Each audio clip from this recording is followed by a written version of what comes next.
Saludos amigos y bienvenidos a otra edición de Utopística, el programa cibernético de la Biblioteca Jesús T. Piñero desde la Universidad del Este. Este que les habla es Manuel Almeida, catedrático asociado de la Escuela de Ciencias Sociales y Humanas de la Universidad del Este, y hoy nos acompaña para tratar un tema muy importante el estimado amigo Heriberto Martínez, estudioso de la economía, economista político y consultor económico de los representantes Jesús Santa y Manuel Natal. Gracias por estar con nosotros, Heriberto. Gracias a ti por la invitación, profesor, y por la oportunidad de poder hacer un poquito de pedagogía sobre todas las cosas que están pasando en el Puerto Rico de hoy. Perfecto. Y no está, de hecho, que no está de más, ¿no? Dado el estado de la cultura política en Puerto Rico, que hace falta que se nutra de distintas perspectivas, perspectivas incluso a veces que corran a contracorriente de las fuentes que usualmente alimentan la cultura política nuestra. Y amigos, hoy tenemos a Heriberto, ¿verdad? Dije ahorita que era economista político y lo tenemos un poco para tener un programa a continuación de una serie de programas que hemos tenido en el pasado. Ustedes recordarán que en la primera temporada de Utopística nosotros trajimos,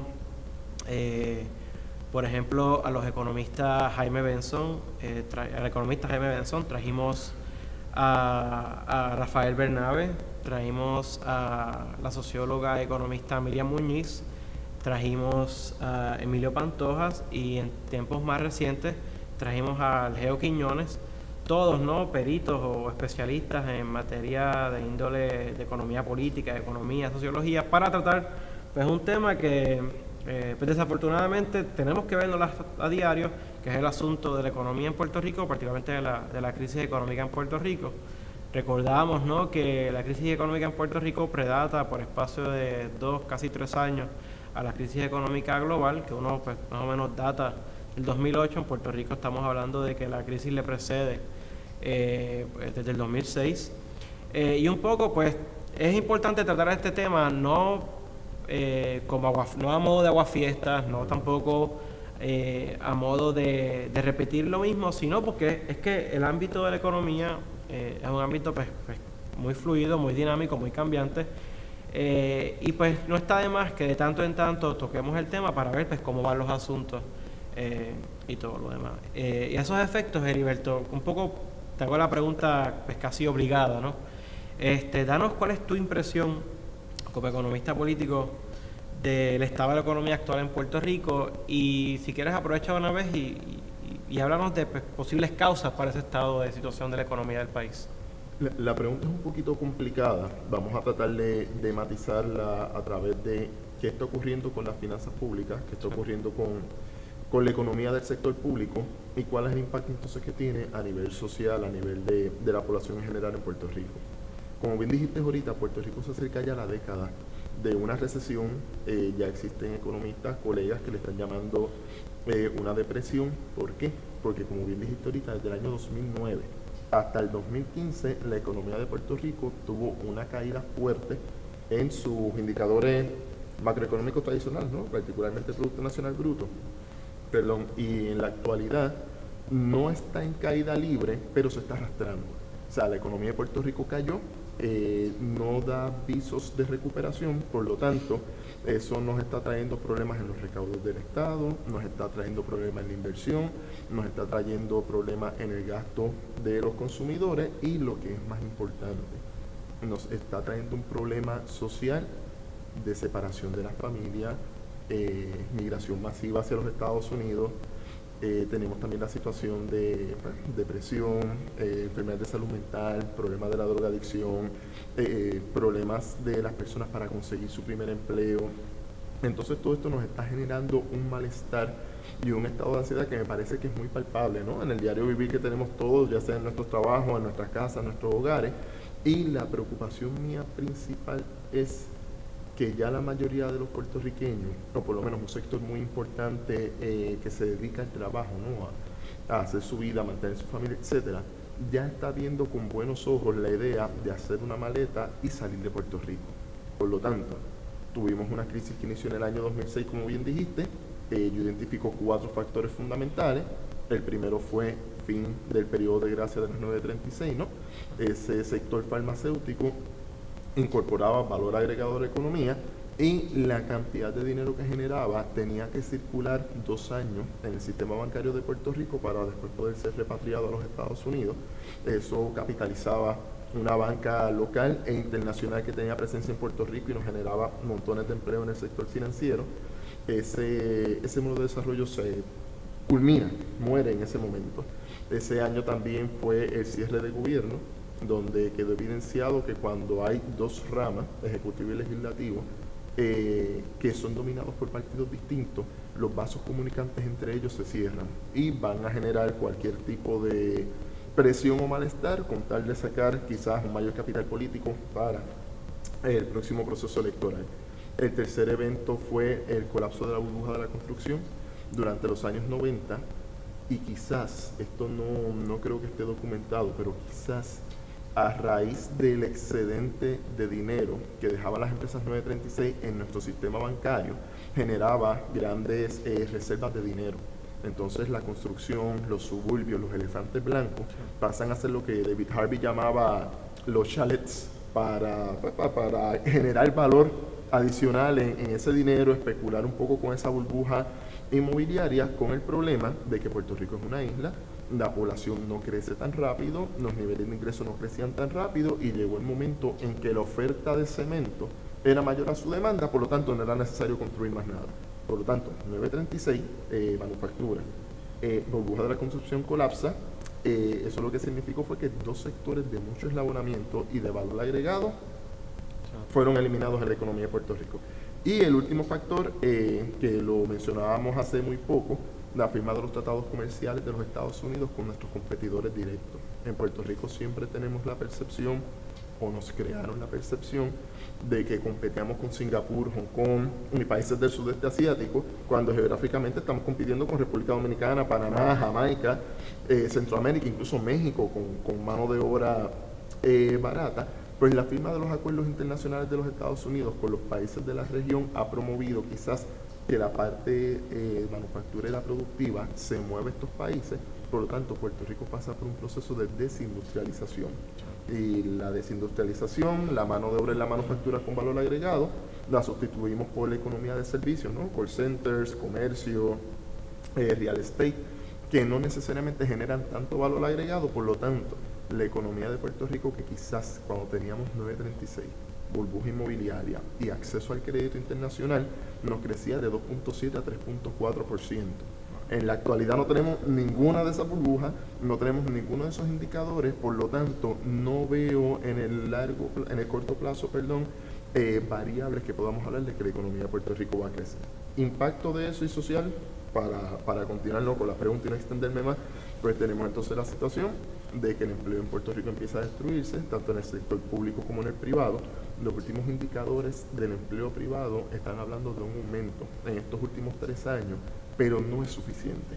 Y el aumento en el empleo privado se está dando a través del empleo precario, contratos laborales de corto plazo, o sea, no necesariamente el tipo de empleo que un puertorriqueño quisiera o una puertorriqueña para poder mantener a su familia, para poder sentir que tiene algún tipo de desarrollo en sus ingresos. Y finalmente lo que estamos teniendo entonces es un país que se nos vacía, que como mencionó Anita, un país donde la gente dice voy a hacer la maleta, voy a buscar otro destino.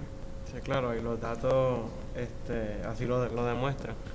Y Heriberto, te pregunto, o sea, pues obviamente la crisis ha obligado a Puerto Rico a subir unos niveles de deuda inauditos. ¿Cómo está el estado de endeudamiento del gobierno de Puerto Rico hoy por hoy? Okay. En el momento actual, la deuda de Puerto Rico está alrededor de $74,000 millones. el ingreso nacional o el Producto Nacional Bruto, ¿no? El indicador macroeconómico, es un poco menor. Por lo tanto, ya se estima que la deuda de Puerto Rico es 100% más al Producto Nacional, es el 100%, un poquito más del 100% del Producto Nacional Bruto. Ahora, quiero aclarar, en las últimas semanas se ha mencionado de que el conteo de deuda ha cambiado y ahora hay que sumar los déficits en los sistemas de retiro más otros compromisos y obligaciones del gobierno, lo que eleva la deuda de Puerto Rico aparentemente a más de 150.000 millones de dólares. De nuevo, hasta el momento estamos utilizando el conteo tradicional porque no se ha analizado cuál es el impacto de estos déficits actuariales, de estas obligaciones actuariales que se tienen con la economía del país, y a pesar de que los periódicos han hablado de que la deuda es más alta, nosotros los economistas nos estamos quedando todavía con la medida tradicional de los 74.000 millones de dólares, que son bonos del gobierno de Puerto Rico, de las corporaciones públicas y de los municipios. Una pregunta, ¿y este grado tan tremendo de endeudamiento del gobierno del país, cómo funciona o cómo impide, por ejemplo, en el campo de acción que pudiera tal vez emprender el gobierno para tratar de implementar medidas de desarrollo y crecimiento económico? El tema de la deuda es bien interesante, porque la deuda en Puerto Rico ya se ve con ojos negativos, pero la deuda en principio se supone que se utilizara para inversión en infraestructura. Esta infraestructura iba a generar un valor, iba a generar un servicio, y esa infraestructura por sí misma iba a crecer y se iba a pagar. El ejemplo clásico, ¿no? Las carreteras y los peajes. Nosotros emitimos deuda de carretera, construimos las autopistas y con el peaje acumulábamos la liquidez necesaria para pagar estos bonos. Para dar una explicación breve, los bonos, a diferencia de una hipoteca, uno no aporta el principal, uno está pagando intereses por el periodo en que se haya pactado el bono, ya sean 20 o 30 años, y al finalizar el término ocurre lo que se llama como madurez del bono. Y en ese momento tenemos dos opciones: o ahorramos dinero suficiente y pagamos el bono, o tenemos entonces que emitir otra deuda para cancelar esa deuda. Y ahí es que la deuda empieza a acumularse. Segundo factor importante: cuando la economía de Puerto Rico deja de crecer al ritmo deseado, y esto durante todas las administraciones, por lo general las estimaciones de recaudo gubernamental van a la baja y los gastos van hacia la alta. Y ese espacio, que es lo que conocemos como déficit, se cubría con deuda de largo plazo. Por lo tanto, emitimos deuda de largo plazo para cubrir déficits operacionales de corto plazo. Y esa deuda acumulada es la que tenemos hasta la actualidad, que son los 74.000 millones de dólares. ¿Cómo impacta esto a la economía? El problema que tenemos es que mientras los acreedores o los bonistas tienen confianza en la economía de Puerto Rico, van a seguir prestando. Pero al momento en que los acreedores continúan inyectando liquidez al gobierno de Puerto Rico a través de estos bonos, pero la economía del país no crece, empieza a surgir una cosa que se llama riesgo, y empieza la preocupación, y entonces deciden no prestar tanto a Puerto Rico. Viene la gran pregunta: ¿por qué le prestaron tanto a Puerto Rico? Porque los bonos de Puerto Rico son triple exentos. No pagan los intereses de los bonos, no pagan taxes ni a nivel local de county, ni a nivel de Estado Libre Asociado, ni a nivel federal. Por lo tanto, eso siempre trae un atractivo, sumado a que Puerto Rico, y esto tengo que reconocerlo, durante todas las administraciones populares y nuevo progresistas, jamás han cumplido sus pagos de deuda. El gobierno de Puerto Rico ha sido muy responsable en que esos pagos están al día, y lo que está ocurriendo hoy es que esa confianza de que realmente podemos continuar pagando, pues acabó y se detuvo. Entonces, ¿qué ocurre? Si nosotros no podemos pagar una deuda que se ha acumulado tanto a través de los activos que hemos construido emitiendo bonos, ¿de qué dependemos? Del Fondo General, que no es nada menos que las contribuciones de los que nos están escuchando, las tuyas y las mías. Y en la medida en que el peso al servicio de la deuda en el presupuesto del país, en el Fondo General, vaya aumentando, ¿qué ocurre con el gasto social y el gasto público? Se tiene que ir reduciendo, y eso implica recorte, eso implica congelar plaza, eso implicó Ley 7 de despido de empleados públicos. Entonces, ¿qué es lo que está ocurriendo? Que cuando la economía del país empieza a crecer nuevamente, Pues con ese dinero adicional en los recaudos generamos superávit y vamos pagando la deuda. El problema es que la economía del país no está creciendo. Y si nosotros estamos recortando gasto de gobierno, estamos congelando plazas, el país se nos sigue vaciando hacia el exterior, ¿de dónde vamos a obtener las contribuciones para poder entonces cumplir con el servicio de la deuda? ¿Qué es lo que están proponiendo sectores de acreedores internacionales? Que Puerto Rico tiene que continuar con políticas de austeridad, tiene que continuar recortando gasto social para crear superávit primario. Superávit primario es el superávit antes del pago de la deuda. Y con el pago, con ese superávit, continuar el pago al servicio de la deuda. Pero claro, eso es velando los intereses de los acreedores. Velando los intereses de los acreedores, pero más importante, parte de una ideología, para darle un sello fuerte y quizás incendiar un poquito el debate y no ponerlo en técnico, parte de una ideología que se llama austeridad expansiva. ¿Qué es lo que significa eso?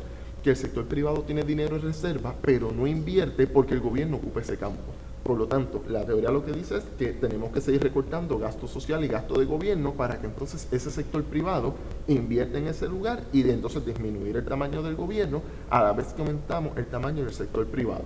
¿Cuál es el problema? Que la experiencia de que eso ocurra y funcione ha ocurrido en lo que llamamos países centros, países que reciben activos, reciben finanzas, reciben dinero de sus acciones en el exterior, de sus inversiones en el exterior, entiéndase Estados Unidos, Canadá, Inglaterra, Alemania, Japón, incluso China, pero países periferia donde el capital sale del país, se paga fuera del país. El problema que hemos tenido es que no tenemos entonces un sector privado con una reserva de capital para invertir en lo que el gobierno ha ido recortando. Y eso es lo que nos ha mantenido en la crisis y por eso es que no crecemos. Claro, en parte, o sea, el ejemplo pues, reciente de Grecia es aleccionador, ¿no? Entonces, si se pretende implementar estas recetas dogmáticas realmente, porque es una cuestión de pura fe, ¿no? Yo recuerdo que Stiglitz ya en el clásico del 2002-2003, el malestar en la globalización, lo planteaba de esa forma, ¿no? Que respectivamente del parecer de uno de muchas de estas políticas de austeridad, el problema es asumirlas como una cuestión dogmática y respectivamente de tiempo, espacio específico. En el caso de Grecia, pues por ejemplo, recientemente implicaron lo que han explicado aquí, un empobrecimiento aún mayor, una intensificación aún mayor de la crisis, ¿no? Por lo que implica la reducción del gasto social. Implica, entre otras cosas, disminuir la base tributaria, implica la reducción de demanda agregada, que son cosas que intensifican aún más, empeoran aún más, ¿no? la economía del país. Y la otra cosa que quiero que los amigos un poco compartan con nosotros es que a todo esto hay un filo político bien importante que sacar, que es que en la medida en que el país está más endeudado, y piénsense ustedes como individuos, también cuando uno está endeudado y tal, en la medida que el país esté más endeudado, tiene más entes, más instituciones, más actores tratando de recomendar o decir cuál es la política pública que tiene que impulsarse. En ese sentido, menoscabando el principio de soberanía en términos de la autoridad que tiene un gobierno para decidir las cosas dentro de su territorio. En ese sentido, pues, usted escucha cada rato a sectores de la capa gobernante decir, no, pero es que hay que hacer esto, porque es que las casas acreditadoras, no, pero hay que hacer esto por los acreedores. Entonces, pues, ¿qué dice eso de nuestras ya de por sí frágiles democracias liberales, no? Las hace necesariamente menos democráticas. Al momento en que, por ejemplo, que estamos grabando este programa, acaba de haber una degradación tan reciente como en el día de ayer por una de estas casas acreditadoras, en donde en el informe que justifica la degradación señala casi por nombre y apellido proyectos de ley presentados en la legislatura del país como los causantes, pero lo que es alarmante es que se señale eso así de forma tan específica, es que parecería casi regañar al gobierno de Puerto Rico por tratar de llevar a cabo prácticas que son usuales y acostumbradas de lo que debería ser una democracia mínimamente respetable, ¿no? Que le haga justicia a su propio concepto.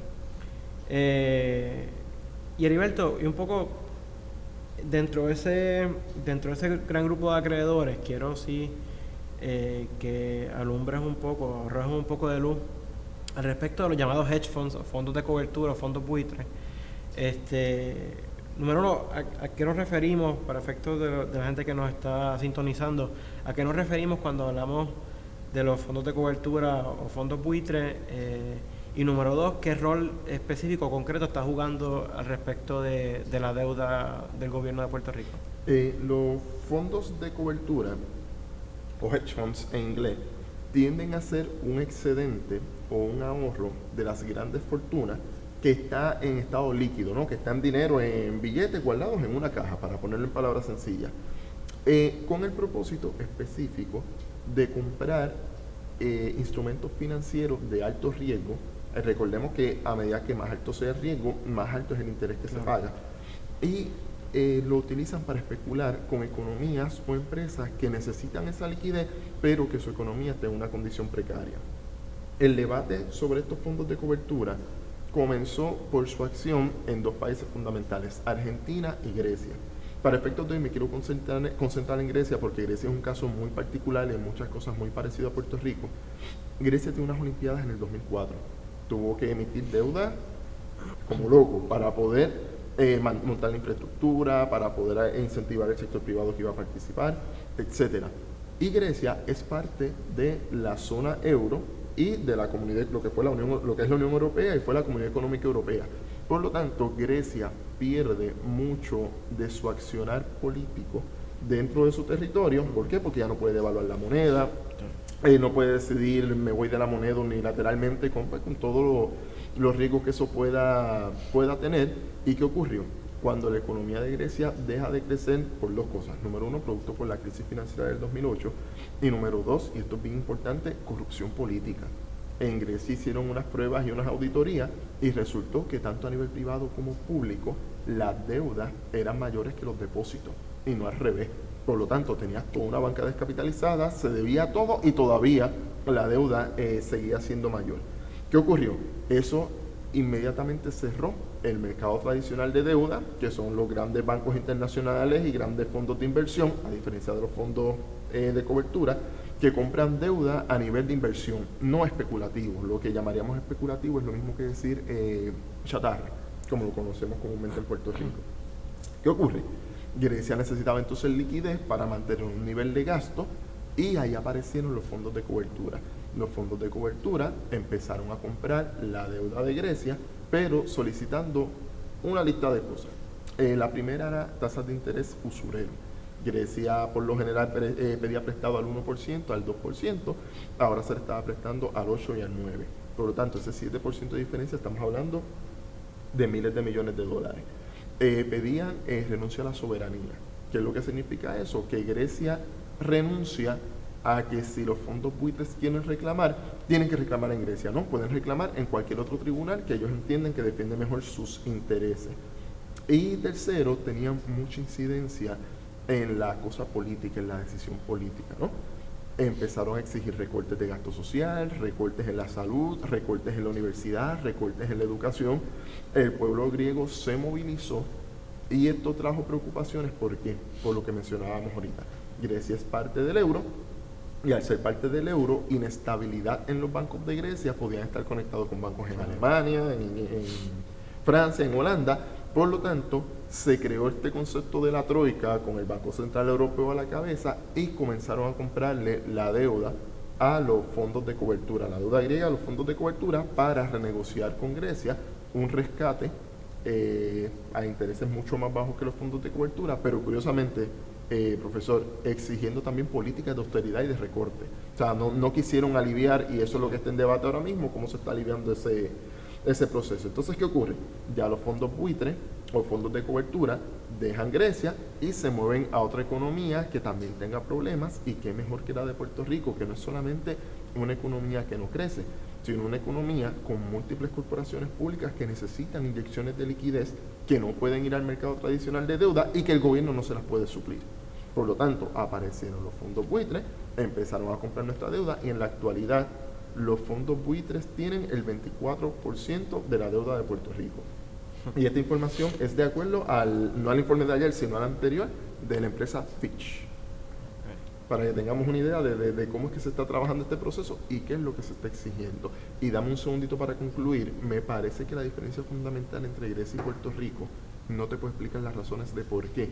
Es que Alemania inmediatamente se preocupó, Holanda se preocupó y crearon este grupo de acción, la Troika, con la cual no necesariamente estoy de acuerdo con sus políticas, pero tenían un plan de acción. A mí me sorprende que entidades como la Reserva Federal haya pasado tanto tiempo de crisis crediticia en Puerto Rico y no hayan intervenido todavía, no se hayan expresado en términos de comprar nuestra deuda, de una renegociación. Es una actitud de ustedes se metieron en esa situación, ustedes tienen que salir de ella. Sí, parece, es una gran encrucijada.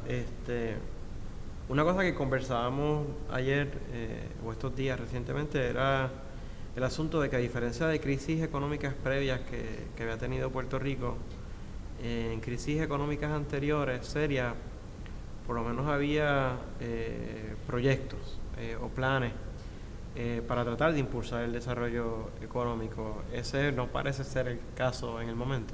Si pudiéramos, por ejemplo, cuando 1929, que es donde empieza la historia para la mayoría de los economistas, ¿no? Con la Gran Depresión, Puerto Rico tuvo una década de los 30 muy convulsa, huelga de los trabajadores de la caña, Partido Nacionalista pasa por un proceso de radicalización y empieza a contestar el poder político de los Estados Unidos y su capitalismo de plantación en la isla, y esto pues trae una necesidad de cambio. Vino primero ayuda del Estado, conocido como la PRER y la PRA, pero posteriormente en los 40, con la llegada de Stockwell a la gobernación, empieza un proceso de industrialización del país con unas características muy particulares, ¿no? Empresas estatales orientadas hacia la sustitución de importaciones, empresas públicas.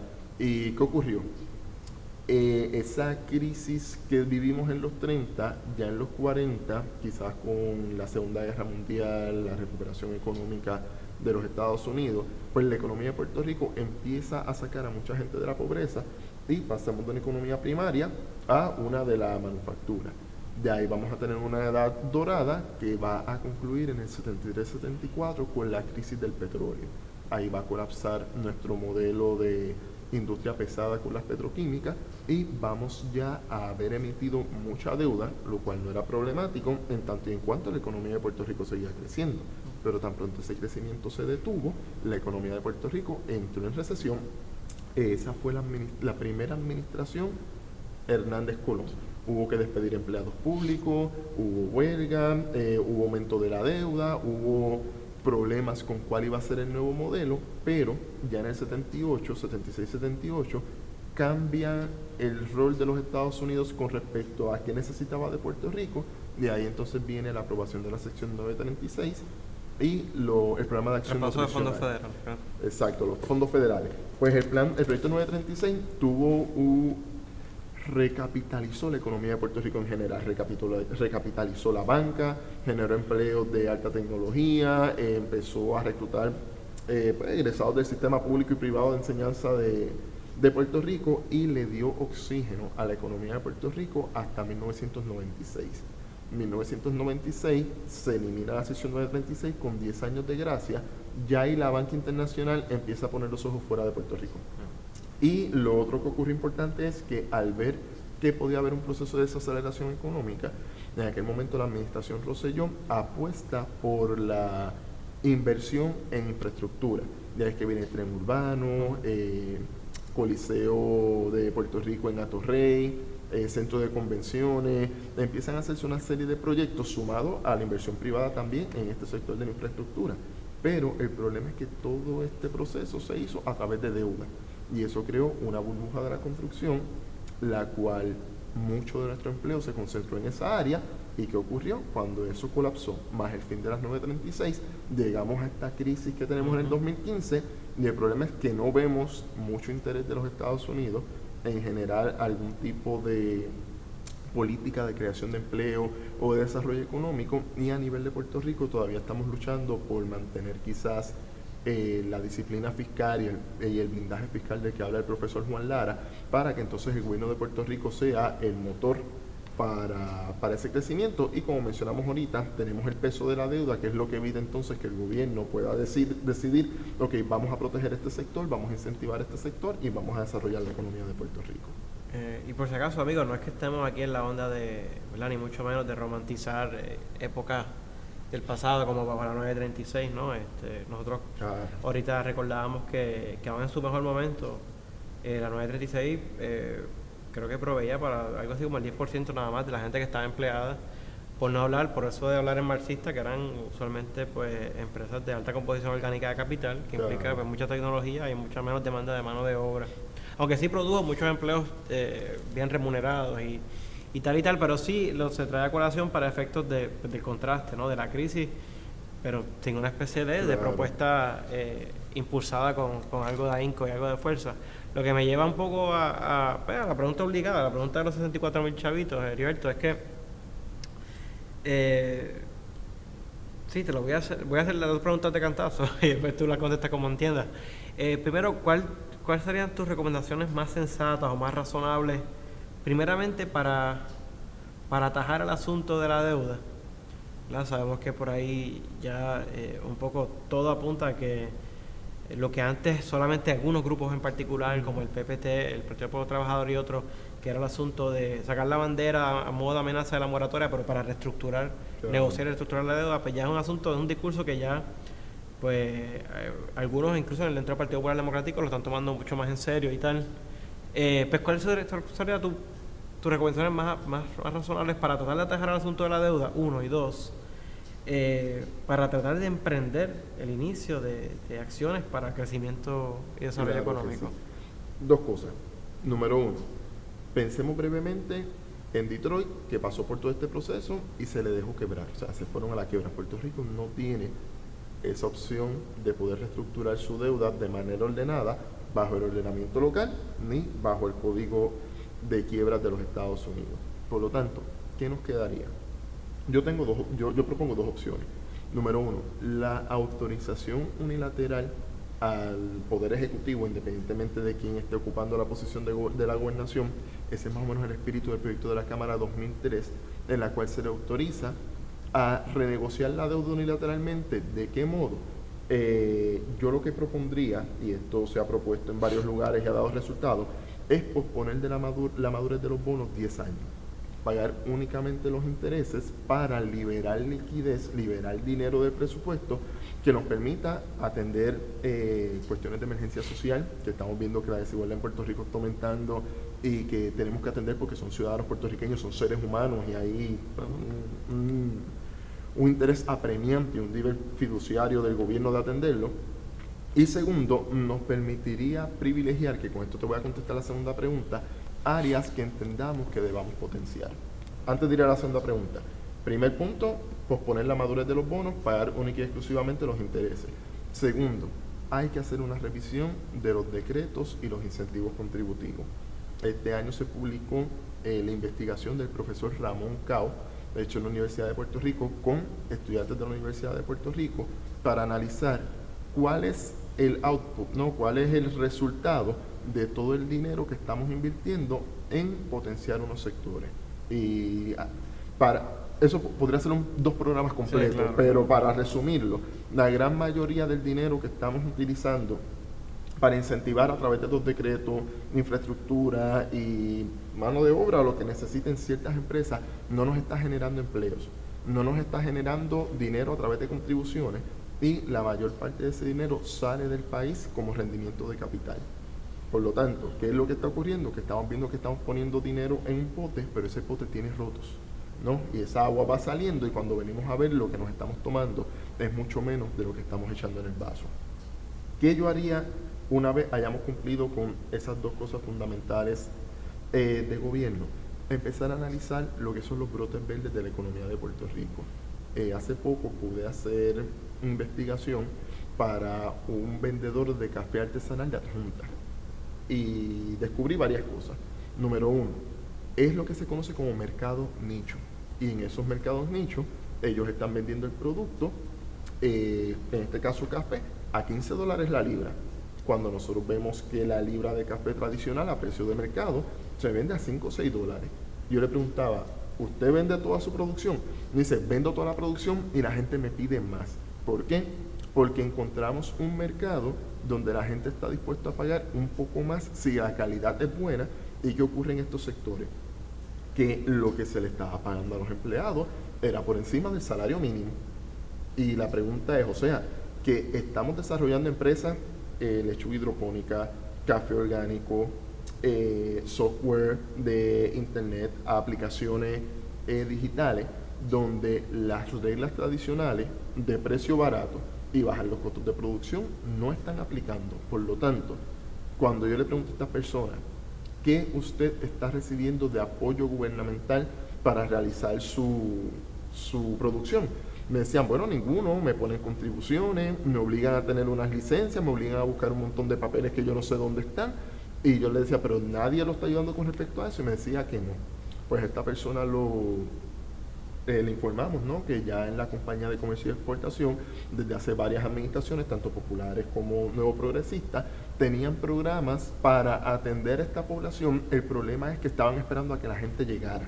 No estaban yendo directamente donde este grupo de personas que ya sabemos quiénes son, ya los estamos identificando, y ese es un sector de mucho valor agregado que nos puede generar empleos y quizás en el corto plazo no es la salida de la crisis, pero en el mediano plazo van a representar nuestros futuros exportadores y lo más importante, cómo yo llevo la producción de todas estas personas y las muevo hacia la exportación en Florida, en Nueva York, en Chicago, que ya estas personas lo están haciendo por una escala muy pequeña, no a la economía en general, sino a sus familiares en los Estados Unidos. Sí. O sea, que son áreas que es lamentable la separación de la familia, es lamentable la pérdida poblacional en Puerto Rico, pero ya tenemos un grupo de personas que identificaron unos espacios específicos para poder exportar. Otra medida que también podemos empezar a utilizar sería, y esto quizás sea un poquito más controversial y podemos tener el debate, pero sería ya empezar a promover la negociación colectiva entre los empleados puertorriqueños y grandes tiendas y grandes consorcios. ¿Por qué? Porque nos estamos dando cuenta en Puerto Rico de que los grandes consorcios son los que mayor empleo están generando, pero es empleo precario, empleo a tiempo parcial, sin beneficios marginales. Entonces ellos están haciendo estrategias de dividendos implícitos, explico ahora lo que es eso, para demostrar menos ganancias, pero también no le dan entonces beneficios a nuestros trabajadores. Y si nuestros trabajadores no tienen el nivel de ingresos suficiente para poder consumir, no vamos a tener entonces una reactivación económica. Con respecto al dividendo implícito, eso es una estrategia que se quiere utilizar actualmente para poder mejorar los recaudos del Estado, porque mira lo que están haciendo. Esta megatienda tiene su inventario en su matriz en los Estados Unidos, pero esa megatienda se registra en Puerto Rico como Megatienda Puerto Rico Inc. Se registra en el Departamento de Estado. Entonces, ¿qué es lo que ellos hacen? Cuando ellos cuadran su caja, ellos compran su inventario en los Estados Unidos, por lo tanto, ese dinero que entró, que pudiera haber sido una ganancia, lo ponen como gasto. Se registra como ganancia a nivel central y en Puerto Rico se registra como un gasto que ellos pueden deducir de la planilla. Por lo tanto, muchas de estas empresas en Puerto Rico se van even en ingresos y gastos. Y esa transacción es lo que se está buscando poner una contribución también, porque eso en términos técnicos es un dividendo, es un precio de transferencia donde yo cogí dinero que produje en el lugar A y lo moví a mi matriz en el lugar B.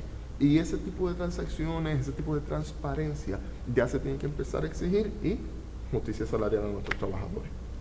Muy bien, Heriberto. De hecho, y estamos ya bajando la cuesta del programa, pero hay que insistir un poco también a los que nos sintonizan que para estas y tantas otras medidas razonables para tratar de atajar el problema de la deuda, de la crisis económica, el asunto de crecimiento y desarrollo económico en Puerto Rico, usualmente hay que recordarle a la gente que hay que asumir la ciudadanía con mucho ahínco y con mucho rigor. O sea, no ha habido usualmente movimiento de parte del gobierno que sea terriblemente beneficioso para la gente si no está la gente presente, organizada, reclamando consistentemente, ¿verdad? Yo siempre insisto, la política nuevotratista de Roosevelt no se dio en un vacío, se dio en un contexto de gran movilización de fuerzas sindicales, de movimientos en las calles y todo lo demás. Y insisto sobre eso porque a veces cuando uno escucha, ¿verdad?, las declaraciones de los gobernantes, pues a veces no van en la onda, por ejemplo, de querer renegociar, si tuvieran que hacer eso a tonopes con medidas como las que plantea aquí el compañero, sino a veces uno escucha a los gobernantes hacerse eco de este recetario de medicina amarga Claro. que se ha impuesto en los últimos años. O sea que un poco la invitación es estar bien a uno a que la ciudadanía no sea meramente una carta de membresía, sino que sea que abra la puerta a la posibilidad de que usted participe activamente de las cosas que nos atañen a todos, porque es que realmente es el bienestar de todos nosotros lo que está aquí en juego. Y un poco en esa onda, pues queremos agradecerle al amigo Heriberto Martínez por acompañarnos en esta edición de Hoy Utopística. Gracias por venir, Heriberto, Gracias y te a ti traeremos por la invitación. en tantos otros programas para seguir conversando, porque es un tema que seguirá con nosotros. Y amigos, pues eso es todo por hoy. Recuerden, por favor, visitar nuestro portal web www.utopística.com, así como nuestro perfil en YouTube, en Facebook, y nuestro canal de YouTube. Y ya ustedes saben, todos los jueves a las 9 de la mañana pues estrenamos edición nueva. Eso es todo por hoy. Gracias por sintonizar. Que estén bien. Buenas tardes.